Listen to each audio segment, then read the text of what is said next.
Welcome to SCW Rewind. In Your House 1, the 30-year anniversary. That's right, 30 years ago, In Your House debuted a monthly cycle. And of course, it has changed the landscape of WWE forever. And it still has its influences today. We're going to dive into that into the early part of the video. And then we're going to review In Your House 1 in full. Welcome to my side of me is the one and only Mr. NX Steve in house. Welcome to the show and In Your House 1. This was fun to go back and watch again. Yeah, fun. I get that this may have some sort of significance in wrestling now, maybe, but this show is honestly awful, and it's kind of a case of like how this got past the first show, I'll never know, because this is an awful show, a very, very bad show. There's no hanging on for everyone on NXT side. You know what you're getting from that side. I will play good cop for this video, I feel. But first, before we do, I'm going to say just quickly the reasoning. Why has this actually changed the landscape of WWE forever? And why is it still influenced today? Well, the reasoning is simply within Your House 1, we actually had PLEs for 12 months of the year. There was only 5 shows a year before this. So this In Your House was the start of the monthly pay-per-view cycle for WWF at that time period, which of course In Your House would be for about 3 years, and then it would transition to the names we're used to today. For example, Backlash, of course, being one that started in 1999. And of course, things have been updated throughout the years. You know, for example, United Champions, your Money in the Banks. This was In Your House back in 1995. And for those that are wondering how it still influences WWE today, well, it's only a few matches on the card. You used to see 10 matches on every show. This particular card here has 6 matches, but you know what In Your House is famous for as it goes through the cycle? 5 match cards. And what does Triple H do in 2025 for his B show PLEs? 5 match PLEs. So that's what he does. That's literally Triple H is taking the In Your House cycle and recycling it in today's modern wrestling. What do you reckon? I'm so glad that those are the only positives he took from this show. Like, look, I'll take the 5 matches, I'll take the monthly pay-per-views, but look, man, this is possibly got to be one of the worst WWE pay-per-views of all time. Like, this is just not very good at all. Well, I'll tell you what, then let's dive into, because people are probably going to know, why is NXT not liking it so much? Oh, no. Why is that? Well, I'll tell you what, let's dive into it. First off, the details. Why is it the 30-year anniversary? Because you're watching this on May 14th of 2025. Of course, the first time was May 14th in 1995, which of course was Mother's Day as well in the States at the time. There'll be many Mother's Day references throughout the show. Syracuse, New York was the host. 7,000 fans were in attendance. And of course, the buy rate, we're in the buy rate era, of course, as well. 332,000 had bought this show, with perhaps maybe 331,999 probably regretting it. The one person that did enjoy it is one person who won a house later in the show. Shout out, I've got his name written down, so let's give him a shout out now, who allegedly won the house. Matt Papacelli winning the house later in the show, which had top head kill, and a woman called Stephanie diving in a load of letters to pick out the winner. I did some deep diving on the guy and the house. Apparently sold it 6 months later for $175,000. So yeah, that worked out well for him. I can't imagine WWE made much money for the amount that house cost and to give it away.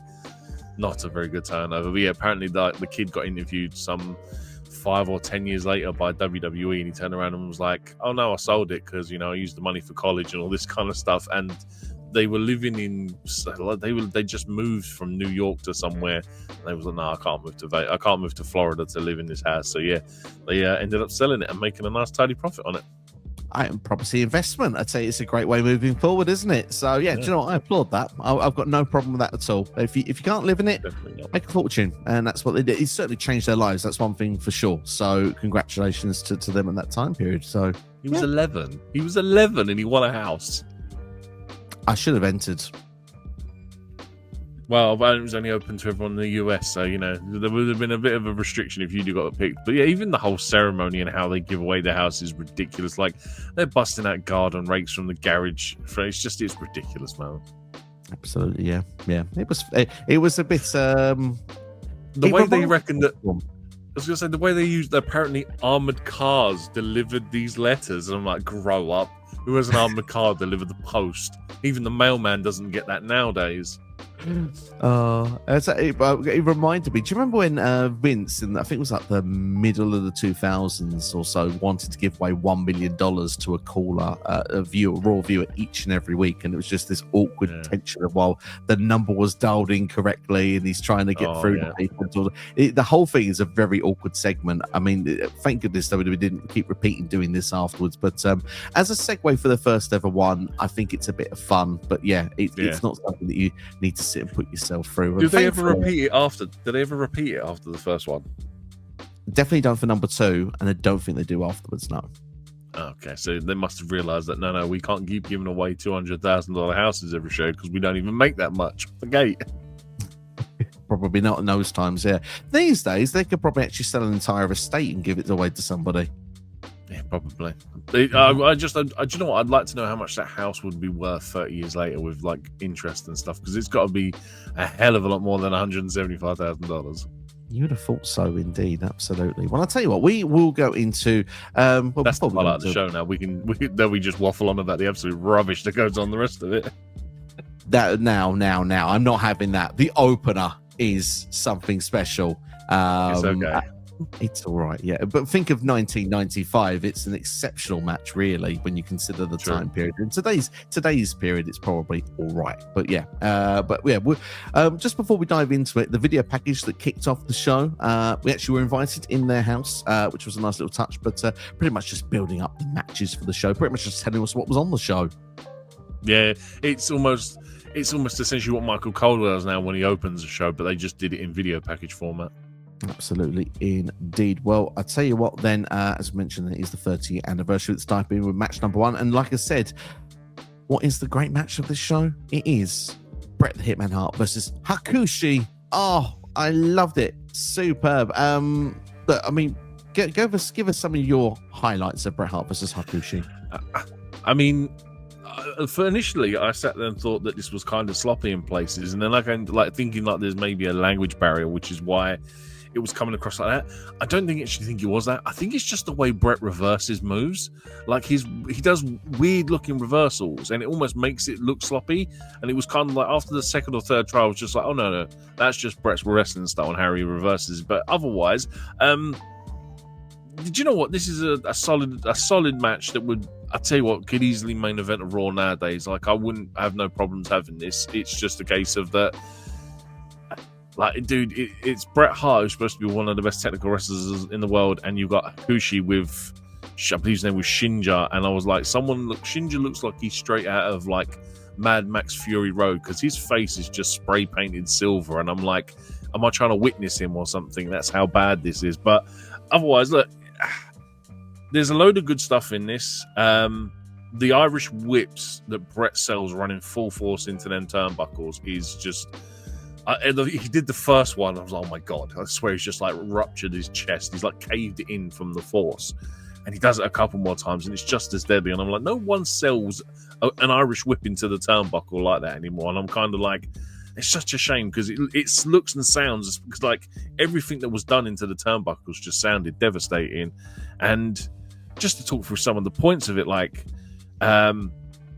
there's a handspring back elbow, which for the time I presume would have been very fresh, very new, because again of the sort of Japanese wrestling style. He also is hitting diving headbutts. The heel manager tactic I thought was really well executed in this as well. Like Shinja plays a really key role, and to the point where Bret just has enough and just goes diving straight through the ropes at him. I thought it was brilliant. And even the suplex bump they take, where they topple over the top rope to the outside, it's a really old school bump to take. Again, something we don't see a lot of nowadays, and it was almost really refreshing to see this kind of stuff. And I forgot how much of a count out used to be a sell. Like every time they were on the outside, the selling of the 10 count to get back in was such a big thing. Like there's a couple of matches where they're even trying to win the match via this. And I'm like, Sid's on the outside. And I'm like, I'm pretty sure the title can't change hands via a count out. So why are you trying to win via a count out? Just a really weird landscape for 95. Yeah, absolutely. It's I mean, for 95, that would have been false finishes in the show. And we'll have one of those later on. Probably not in the nice place of the show, but still. Yeah, I mean, like you said, there's three key elements of this match. The great technical skills that Bret can usually have, of course. Does it mesh well with a Hakushi? I personally thought it did. Great high-flying prowess from Hakushi as well. I love the springboard into the ring as well, which, I mean, at that time period, 95, I don't think anyone would have done. The Asai moonsault when Bret was going for Shinja as well to the floor was incredible as well.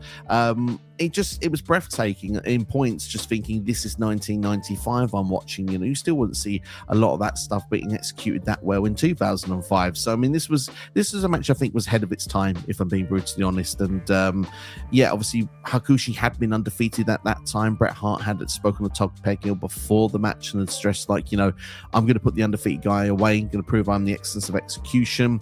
Bret Hart obviously had a second match later in the night against Jerry Lawler, so the key here for him was to get through this match unscathed. So he wanted to prove he was the best there is, the best there was, the best there ever be and will be, the excellence of execution.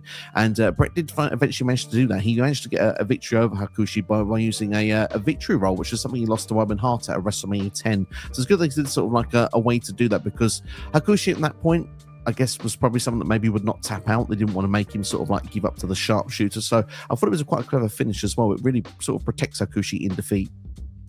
Yeah, I mean, because I believe it was a counter to a roll-up attempt, so it was almost like an opportunistic win that Bret gets over him, which, like you said, it protects him more than anything in the loss. And yeah, like you said, even if it's a case of like it's the same way that Owen beats him, that Bret's almost like learning how to vary his moveset and do stuff like that. That it's like I said, it's really refreshing for the time period. It's just a case of like, again, I think we're really spoiled nowadays, and we see certain wrestling matches, and you go back and watch some of this old stuff, and you have to kind of put yourself back in the mindset of, look, this is 30 years old. This is the most forward-thinking wrestling that you will get for 95. And it's kind of like, it's hard to separate the two thoughts about it, because again, like I said, we're so spoiled with the quality, the in-ring wrestling styles that we get nowadays. But you're right. I mean, again, without the context, because again, this is another thing this show lacks, is any context or build to a lot of the stuff with most of the matches. And like I said, I didn't know Hakushi was undefeated. I don't remember commentary even mentioning, because you've got Vince and Doc, what's his name, Doc Hendricks, which is obviously Michael PSA's on commentary, and I'm like, they do very little to give any sort of information, and not their fault, but again, you can also see the evolution of commentary teams over the years as well, because these would be things that would be fed to us via a more modern day product. So there is a lot to sort of grit your teeth and bear with it, but again, you just have to understand it is a 30-year-old product. Yeah, and then production-wise, obviously today it's different levels, isn't it? Obviously ahead these days of what it would have been back then, and But no, all in all, I think this was a very good opener, solid opener indeed, and I think this is. I'm going to give it a 3.5 star rating. Wow, I went with 2 3/4, and I thought that was being generous. Interesting. Again, but this is what I mean. Like back in '95, this probably gets to 3.5, 3 3/4 stars, and it's just, again, it's you're trying to compare something old to new, and that's probably why I've underrated it, but still thought it was like I said, this is a main event Raw quality match for me. Absolutely, indeed, absolutely, I would agree. Looking into the how long this match was, this went just under 15 minutes at 14 minutes and 39 seconds. And judging Meltzer's rating, guess what you said a minute ago? 3 3/4 star rating. That's exactly what Dave Meltzer has given this match. So for that time period, certainly was what was given. Yeah, like I said, again, it's the time period, man. So again, it's just we do this so often now. Like I almost feel like overly critical of some of this stuff, but it's just like I said, it's just the way my brain thinks now, unfortunately. Absolutely, that's fair indeed. But one thing that was quite interesting was leaving the ring, Bret Hart seemed to tweak his knee. He was limping out of the arena as well, which led to Jerry Lawler wanting the match immediately backstage. He was in, I suppose, the call center room with Todd Pettengill. We saw that Medusa was there, and I want to say it was Stan Lane that was there as well, potentially. I can't remember now who was sitting in the seat, but they were there to take the calls with the winners. And Jerry Lawler was very keen for the match to take place now. Todd said that's not possible. Have you seen what happened to Bret Hart at ringside? He hurt himself. No, I didn't see that. Clearly had. And then as soon as he heard that Bret Hart was coming back there to the call room, his pager apparently had gone off, which we didn't hear. And Todd said he didn't hear either, but Jerry made us know it was on vibrate, so he had to go and see his mum, and he'll be back later in the show. We move on. Sweet Moulet, by the way, and just to mention, he had a rocking Moulet. I was well impressed with it. Like 95, and this guy's rocking a heavy Moulet. I can't remember the interviewer's name, but I was like, what a set of hair on him. That was just a great set of hair, wasn't it, from Todd, to be fair? Give him props for that. We need to give props as well to our next match, which was Razor Ramon versus Jeff Jarrett and the Roadie, formerly known as the Road Dogg Jesse James, making this in-ring debut, or certainly pay-per-view debut. They said they hadn't seen him in-ring at this point. Clearly, this is a handicap match. It was meant to be a tag team match at the time period. The 1-2-3 Kid was supposed to be Razor's tag team partner. However, he was injured. They made reference to this by having 1-2-3 Kid call in. I suppose it's in your house. Telephone calls made sense in 95, so why not? It was a bit of an awkward soundbite though, hearing the 1-2-3 Kid just saying he's mad and angry. I guess he felt like he'd let Razor down as well, because Razor was backstage. Todd Pettengill got around in this show. He was everywhere, every segment, talking with Razor Ramon, and Razor basically just said that the 1-2-3 Kid hadn't let him down, and that it's pretty much all the time been 2-on-1 when it comes to these guys facing, because this feud had been going on for about 4 or 5 months at this point, if I'm not mistaken. Razor and Jeff Jarrett had wrestled at the Rumble and at WrestleMania as well. So yeah, they've been going backwards and forwards with that Intercontinental Championship as well. But this was not about a title. This was just about revenge. And going into the match, the numbers game played its advantage, obviously. Razor was chasing Jeff on the floor, and the Roadie took advantage by hitting Razor from behind. There was a moment where it looked like Razor was going to get back into the match, was going to go for that Razor's Edge, but it was right next to the ropes. So yes, he was backdropped over the top. Razor would get back into the match, though, doing a backdrop of his own, which led to then the Roadie coming in, who suffered his own backdrop, but this time it was off the second rope as well. And as we get towards the finish of the match, it was Jeff Jarrett kind of being pushed into the Roadie, who was standing on the apron. So I guess the two worked as a disadvantage for that moment. That led to Razor actually being able to use his Razor's Edge on Jeff Jarrett and pick up the victory. But it didn't finish after there. There was a beatdown after the match 2-on-1. But of course, if the 1-2-3 Kid is not there, who would make the save? Well, for those 1995 nostalgic people like me, Alva Montoya, Man o' War, the Portuguese warrior, comes in. Does absolutely nothing. He gets beaten down quite quickly and kicked out of the ring. Nice to see you, Man o' War. I haven't got a Scooby-Doo who that is. I've never seen that guy before in my life until that very moment. I reckon you have when you learn who was under the mask. Do you know who's under the mask? Probably someone like the 1-2-3 Kid. It was just incredible. Oh, really? Okay, fair enough. But yeah, like he comes out and I'm like, who is this random luchador? Like, I've seen a lot of luchadors in my life. This is the first time I've ever seen this man in my life.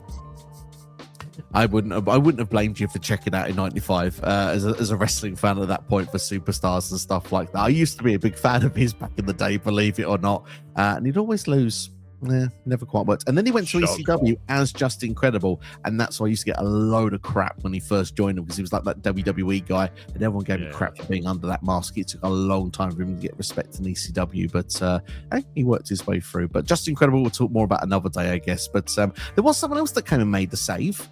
And we didn't know who it was at first glance, because WWE kind of didn't really make reference of who the guy was either. But he was pretty much putting down both the Roadie and Jeff Jarrett. But back in that call center at the end, we've got another interview segment with Razor Ramon with Todd Pettengill, with this guy standing next to him after he'd been escorted away from ringside by police. It turned out to be none other than the debuting Savio Vega. Of course, someone that Razor said he wrestled through the Caribbean as well, and said that he was glad to have him on his side for once. Do you have any memories of Savio Vega's WWE career? Very vaguely, I remember. I believe it was his Austin feud that he had. When he initially comes out, I'm looking at him and I'm like, I have no clue who this is. Like, because obviously the last time we all saw him was at Backlash in Puerto Rico a couple of years ago, and he has drastically changed in 28 years. So I'm sitting there thinking to myself, Is that Savio Vega? And obviously it gets confirmed later on, and I was just like, he has changed so much. But I think, like I said, the only thing I can ever remember from Savio Vega is his Austin feud. Absolutely. The infamous Caribbean strap match at Beware of Dog, if I'm not mistaken. The infamous one where the lights cut out, there's an electricity power cut, and they have to refilm the match the next night because of the fact that they couldn't get the power working again. It is an in-your-house classic, ladies and gentlemen, from back in the day. But Savio, I remember him from National Domination days. I was going to say, did they splash both the matches together when they come to the editing table? Yeah, pretty much. Did they really? So you can actually tell it was two different matches put together? No, I think no. You can tell when you look at the shows. They have like I want to say like it's almost like two sets of different camera angles. They had to literally redo the show from then onwards.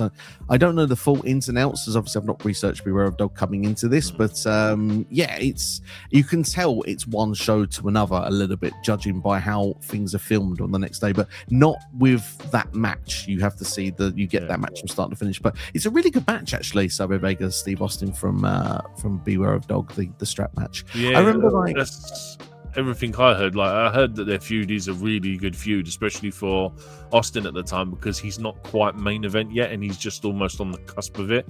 And that's what I'm remembering anyway, because I can't remember him being much of a main eventer at that point. Like, I'm pretty sure he might have won the Rumble at that point, now, hadn't he? No, this was in '96, so this was actually the month before King of the Ring. All right, there you go. Oh, right. So it's before his infamous King of the Ring promo, I presume, then. So, yeah, like I said, he's on the cusp of that main event scene where he then becomes Stone Cold Steve Austin. Yeah, absolutely.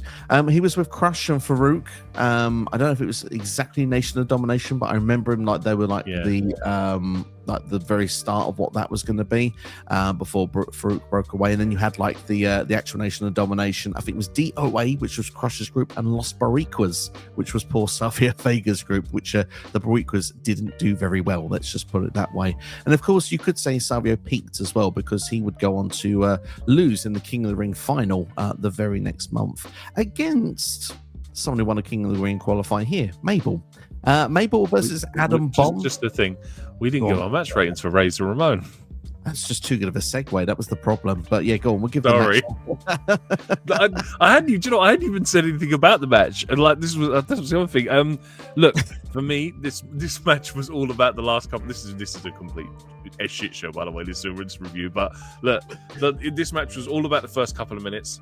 I don't want to poop on Razor Ramon, but there is a spot where he throws a punch. His fist is about a foot away from Road Dogg, and Road Dogg sells it. And I'm like, what the hell is going on here? For me, it was just all about the point when Razor makes a comeback, and then it sort of becomes like the anticipation that we're building to the finish here. It's a really good finish. I gave it a 2.25. Sorry, this is a proper weird review today. It is. Do you know what though? But it's been one of them days. It's just been one of them days, to be fair. If I'm going to give it a 2-star rating. I was a bit bored during it. I'm not going to lie. I know Razor was very much copy, paste, and repeat with a lot of the matches tonight. Yeah, it was probably TV quality at best. I was a bit bored in places. There was nothing special about it. Ramon and Jarrett have got fairly decent enough chemistry, but I thought the match was slightly too long as well. I think I would have knocked a couple of minutes off of it, especially when some of the other matches are so short on this show. But yeah, you're kind of right. Really, when it comes to 20 back body drops in this one match alone, and then like you compare it with like the 60 other back body drops in the other 4 matches throughout the night, it's very like there's very minimal like difference in skill set between all these wrestlers. Like they all do pretty much the same stuff. Like, apart from finishers, everyone has drop-down tackle, clothesline. It's all the same stuff, unfortunately. Absolutely indeed. Well, I'll tell you what, we have sort of reviewed this match now. It's 12 minutes and 39 seconds long. Dave Meltzer gave this a 3-star rating. I think he enjoyed it a little bit more than we did. There was that King of the Ring qualifier that we were going to talk about. It was Adam Bomb versus Mabel. And we could probably do this. Well, we'll probably be talking about this match longer than it actually happened. It was less than 2 minutes long.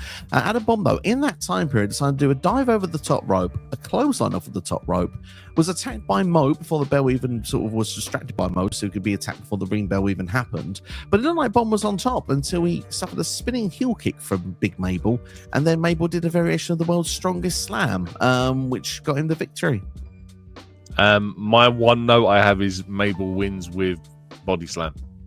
Yeah, that's how entertaining this match is. Apart from, like you said, the spinning heel kick from Mabel, which for a guy that size is quite impressive, this is absolute garbage. Like the way Adam Bomb was presented and the way like his pyro sets off, which by the way, shout out to the old school in-ring pyro. I thought that was great. Like looking to take someone's eyebrows off with all the pyro, that's way too over the top.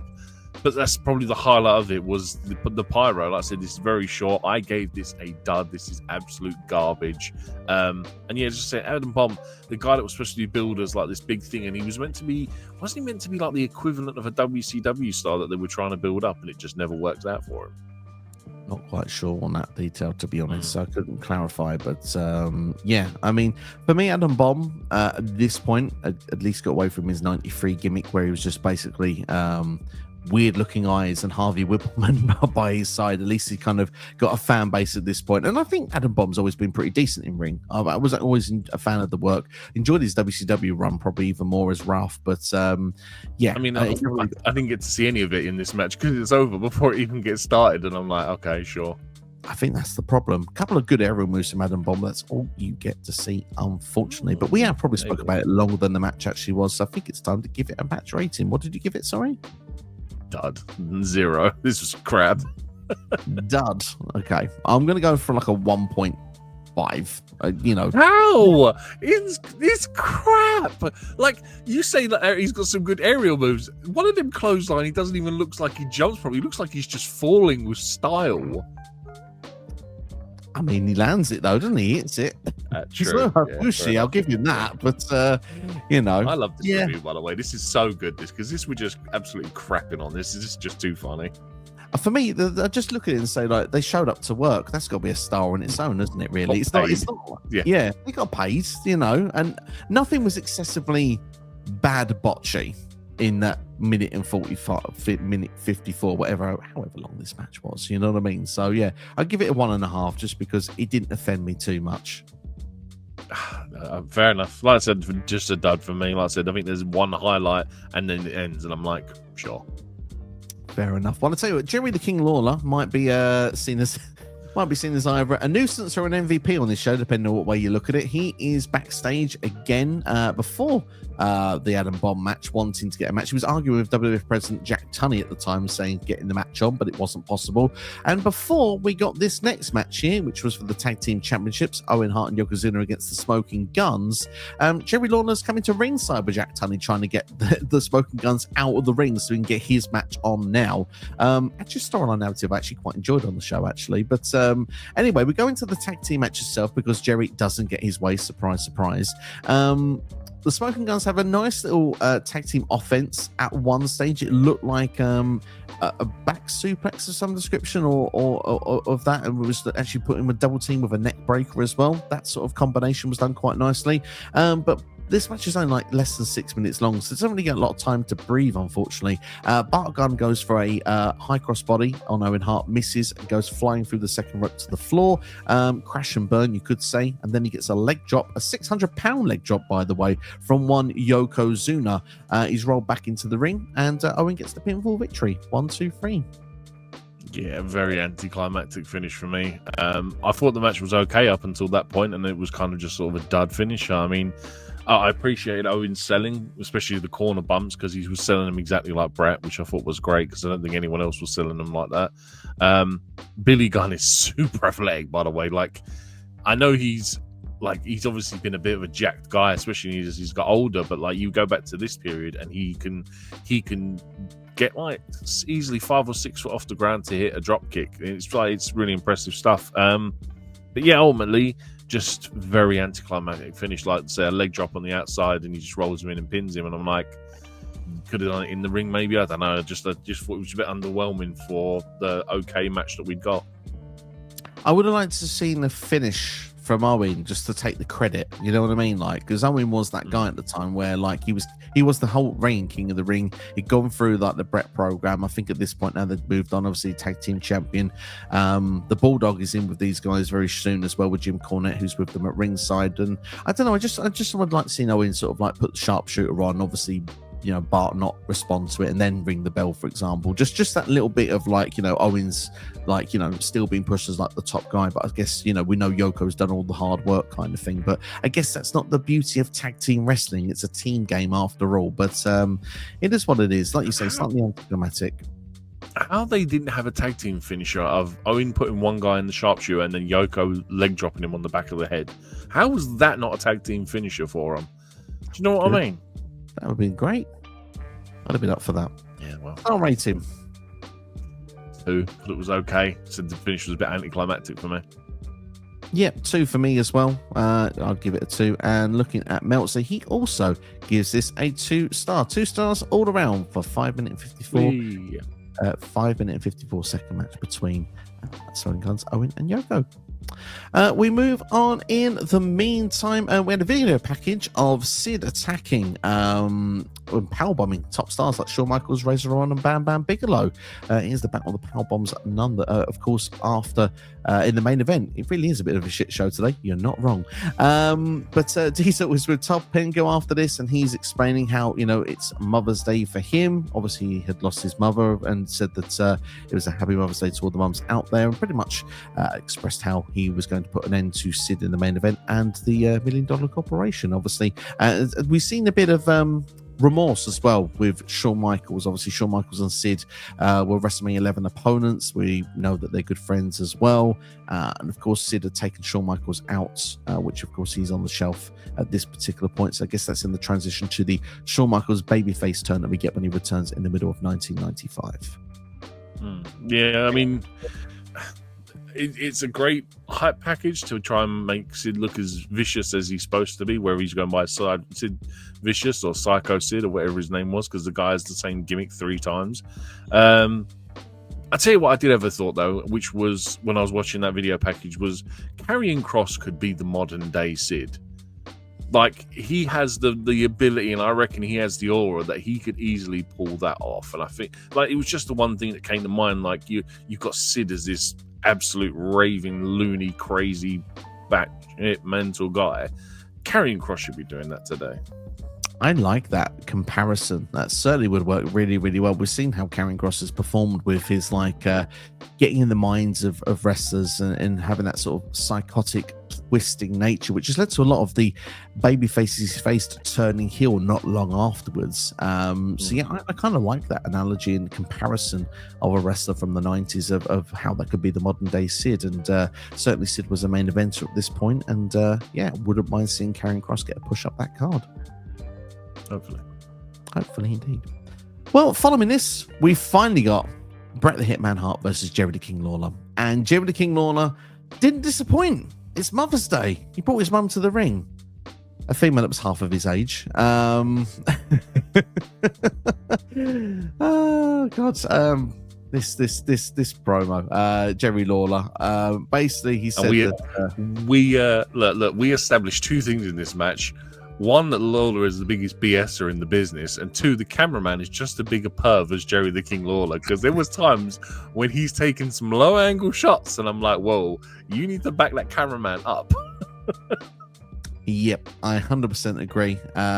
Jerry Lawler asked, because we don't know the name of this woman, but asked the person that's half his age, but for the purposes of kayfabe, Jerry asked his mother what happens after Jerry beats Bret Hart. She wanted to fight Bret's mum, Helen Hart.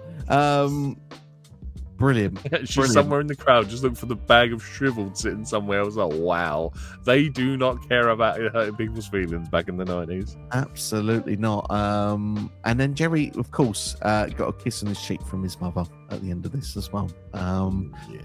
Yeah, creepy. But then we got Bret the Hitman Hart. You can call mummy, and her name is Rhea Ripley. Exactly. We got Bret Hart backstage with Todd Pengill because Bret has been limping quite a bit since the first match, and they asked him how he's getting on, and he said he's 100%. He did a jog on the spot as well. It was, well, not April Fool's, but yeah, it's a work, brother. Bret comes to the ring as well, and he was showing off his little jogging skills as well, that he was totally fine. Jerry Lawler looked absolutely petrified. To be fair, the selling of the face from Jerry there, I really enjoyed. I thought that was a good little facial from him. Bret was chasing Jerry Lawler around the ring and eventually caught him, basically destroyed him for about 3 or 4 minutes, pile driver included. But there was a moment then when we got Hakushi's manager come back to ringside, and Earl Hebner was distracted, had gone sort of to the ring apron, and gone halfway out of the ring to try and get him to go away. At this point, Bret Hart kind of threw Jerry Lawler into the ropes, and that's what led to Earl Hebner hanging upside down, having his foot caught into the ring ropes. And this was an awesome bump. And this was the moment there where Bret had the match won. And of course, magically, Bret's waiting for the pinfall. Hakushi comes from out of nowhere, jumps off the top rope with a double axe handle onto Bret Hart. The beatdown then continues with 2 more aerial assaults then from Hakushi, with 2 flying headbutts off the top rope.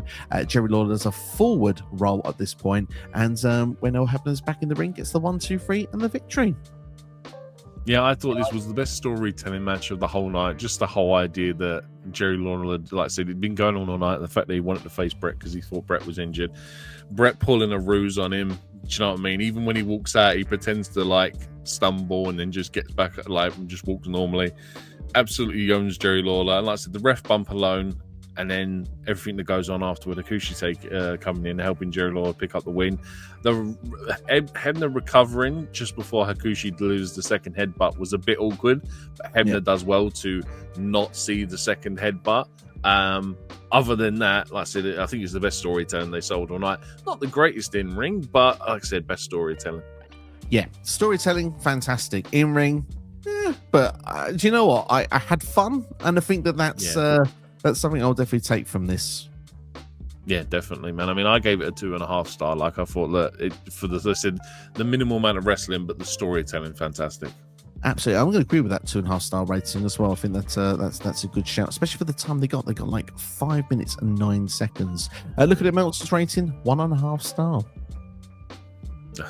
Again, don't blame him. There's no context to the wrestling, which, if wrestling is your thing, it's going to rate very lowly.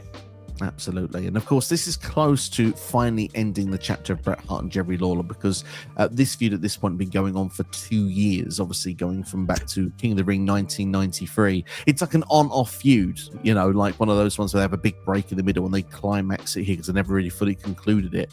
But they do finish it at King of the Ring 1995 with the infamous, who remembers this? The Kiss My Foot match, which of course they both had then done awful vignettes, like, you know, putting their feet through all the most stinky things, not washing and all the rest of it, to then actually come to the show itself. And of course, instead of actually kissing Bret's foot when Bret won the match, actually Jerry had to kiss his own stinky foot, which he'd actually put through pig manure.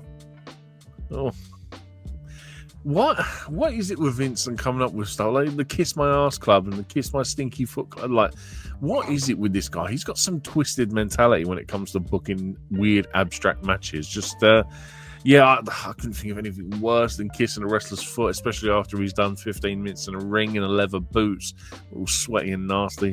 No, thank you. I think I'll pass. Absolutely. The less we dive into Vince McMahon's thought process, the better, I think, to be honest. Very true.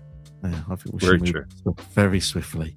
As we mentioned, someone won a house after this, and then we move on to what will be the main event of the show, which of course was for the WWF Championship. Although I've listed WWE here because that's the company today. Diesel versus Psycho Sid, the leader of the $1 million Corporation. I can sum this match up in about 2 or 3 sentences. Chinlock, chinlock, chinlock, Sid powerbombs, poses for quite a while. Diesel makes a comeback, hits his own jackknife powerbomb, looks like he's going to win. Tatanka comes in and breaks the 3 count. DQ finish. Just, dude, the second we got DQ, like, as soon as I saw Tatanka, I went, Steve's going to pop hard for this. He loves a bit of Tatanka. And obviously ruining the main event, it's going to be even more interesting. But my God, this is... I mean, look, I'm going to start off by saying the worst actual part of this match is Sid, because he cannot sell to save his life. There is points where he's looking around like he doesn't know where he is. Like, he just looks around and like it's like he's forgot what he's doing or where he's supposed to be. Like, the only bit of selling is when Diesel makes comebacks, and I'm like, okay, fair enough, you finally got some good comebacks. But like the first 75% of the match, every time Diesel Sid looks around, he just looks like he's like, where am I? I'm in New York. Why am I here? Like, he just doesn't know where he is.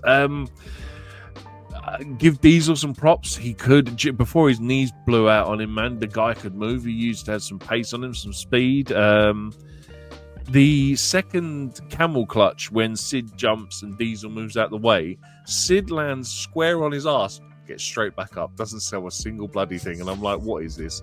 What is his absolute dog shit quality, man? Like, I was shocked at it. And it's not a great match. To finish on a DQ, oh man, I would have been so pissed as a paying customer. You pay all this money to go and watch a show, and you get to the main event. And like I said, this is the match that had Sid trying to win via a count out, by the way. He gets Diesel on the outside, Sid's on the inside of the ring, and he's like, yeah, just count him out. And it's like, you can't win via count out, you dumbass.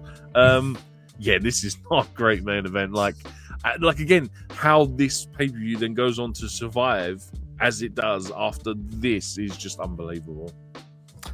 Well, thankfully, Bam Bam makes the save. I don't know if that's enough to sway things on the night, but all I can say is that in your houses, they do get better. We're going to do you know what, to keep people hanging on just that bit longer before we go through like these final bits of this show. I'm going to personally recommend the in your house shows you need to go and watch. So hold on, we will come back to it. But before we do, this is such a boring main event. And the thing is actually there is the next in your house 2 is actually decent, and it's main evented with these two again.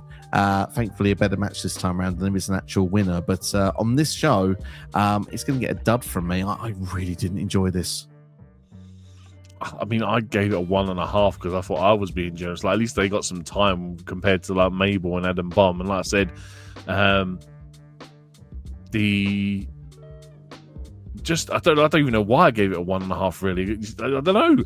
It doesn't even make sense because I'm sitting here just staring at my notes there, and I'm like, I think probably the most entertaining part was at the start of the match when Diesel was mocking Sid's blinking, and I'm like, I was pissing myself laughing with that part.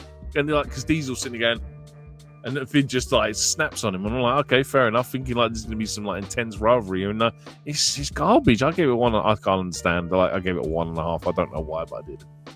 Here's the difference, because we can compare two matches here. One that you gave a dud and one that I gave a dud, and we both gave 1.5 in the reverse. This match outstayed its welcome because it was over nearly 12 minutes long. This match was only less than 2 minutes long, so therefore it didn't offend me in any way. It did not outstay its welcome, so that's why I gave it the 1.5. So that's my take on it. But that's in your house. Sid's blank expression where he didn't know where he was didn't entertain you for the whole 12 minutes.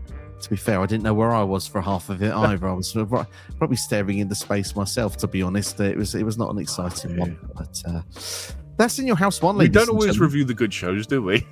No. But you know what? Like I said, this is a timepiece. This is a special show when you look back at it. It's a show that NXT brought back for a short period as well. And one thing which this shows that we've probably been a bit all over the place today with this review. So apologies to those watching thinking, why have you not talked about the set, the whole show? What did you think of the in-house set? Dude, obviously it's one of the most iconic sets that WWE has ever produced. Obviously, it's had some chops and changes over the years, but just like seeing the big screen with the 16 old big old TV screens trying to make up one big screen is such an iconic thing in itself. And over the years, people would go to use that set as a weapon or a device. Do you know what I mean? I remember the NXT one where they actually use a Ring doorbell camera as a viewing angle. I thought that's great stuff. And obviously so many people have come off the top. Yeah, it's like that Halloween Havoc, Backlash for me. They're kind of just sets that are nostalgic in their own special way. Absolutely. I love the in-house set. It's something for me. always to behold, especially in the early days. Obviously, at this point, it is just In Your House. I think it's In Your House 5 that we start getting the names to that are attached to In Your House. For example, Seasons Beatings, and then obviously we go on to other ones after that. But yeah, it's good. It's good. Obviously, it's a Christmas themed one. You've probably gathered there for In Your House 5. But yeah, let's quickly go through then what we do as our nice little way that we like to finish reviews. So first off, OMG moment of the night. I was going to say me watching this show and like surviving the whole length of it, but I decided to go with, oh my God, the house winner was legitimate and they actually won a house. That for me was the biggest shocker. Not even any wrestling. It's someone winning a house that's legitimate. That was the most OMG moment. That's quite a good answer. I went with Jerry Lawler's mum because she's half of his age. Something's happened. Yeah, good there. shout, to be fair. It's always good when it's not a wrestling moment, isn't it? Absolutely. Yeah, absolutely indeed. I'd like to get some skincare tips, though. That's something for sure.